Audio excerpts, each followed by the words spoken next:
So here they are the next day with the white background layer, and I used 12 ounces. I could have gotten by with at least 14 ounces or so, but it was enough to do the job, to do the background layer. And those were plastic candies. I can put the product link in the description below. It's in the Amazon links.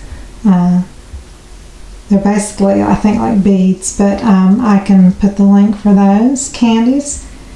You could put real candies, but I just chose to get the plastic ones. So it was kind of by accident, but I'm kind of glad that it happened that way. I hope you learned something on this video.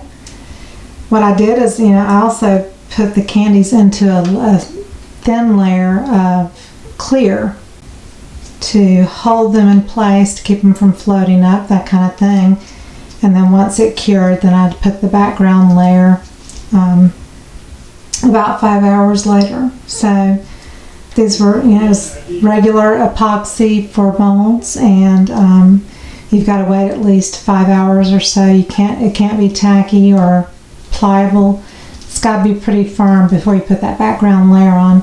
But anyway, I hope you learned something, and please give me a thumbs up and subscribe if you haven't already.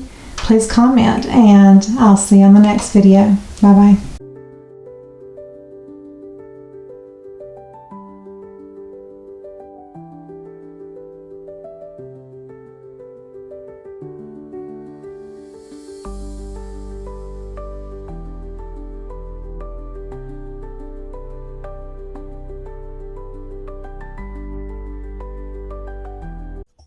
Thank you for watching, and please subscribe.